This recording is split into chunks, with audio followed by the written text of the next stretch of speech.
ফটিকছড়িতে হুমকি দমকির প্রতিবাদে সংবাদ সম্মেলন করেছে এক প্রবাসী পরিবার। আমার নাম মোহাম্মদ হালিমের পক্ষে মোহাম্মদ ইসমাইল।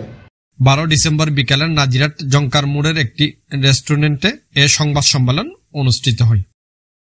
সংবাদ সম্মেলনে লিখিত বক্তব্য পাঠ করেন কাঞ্চননগর ইউনিয়নের বাসিন্দা ওমান প্রবাসী মোহাম্মদ হালিমের বড় ভাই মোহাম্মদ ইসমাইল। বিরাট মাছ বাজারে মহিউদ্দিনের দোকান, মুরগির দোকান, এখানে 2 ঘন্টা জায়গা আমরা ক্রয় করি। 2 ঘন্টা জায়গার মধ্যে 1.5 ঘন্টা জায়গা আমরা রেজিস্ট্রি করি, আর 2 ঘন্টা জায়গা বয়নানামা করি 20 লক্ষ টাকা। ওই জায়গা কবে বিক্রি করছে মাছ দোকান রহিমের কাছে এটা আমরা জানি না। বিগত 23 সালে এসে কি বলতেছে যে জায়গায় বিক্রি করছে, কিনে ফেলছে।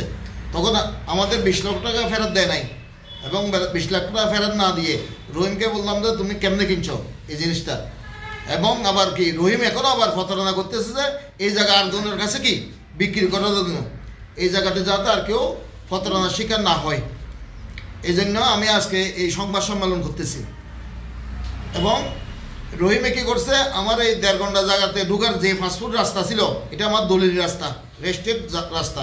ওই রাস্তাটা কিছু সন্ত্রাস নিয়ে এলাকার কিছু আওয়ামী লীগ সরকারের আমলে কিছু সন্ত্রাসী দিয়ে আমাদের জায়গার রাস্তাটা কি ব্লক করে দিছে, 10 ইঞ্চি ওয়াল দিয়ে কি, এবং কি রাস্তাটা ভেঙে ফেলছে। তখন ফটিকছড়ির মেয়র মহোদয় আসছে, এসিলেন আসছে, প্রতিবেদন দেখছে যে কি আমার রাস্তা সঠিক আছে, আমার দলিলের রাস্তা সঠিক আছে। এই পর্যন্ত কি ওই সন্ত্রাসের কার্যকলাপের কারণে কি আমাদের রাস্তাটা কি খুলে দেয় নাই। আমার 1.5 ঘন্টার রেজিস্ট্রেড দলিল আছে, আর বয়নানামা আছে 2 ঘন্টার দলিল। তার মূল মালিক হচ্ছে মহিউদ্দিন।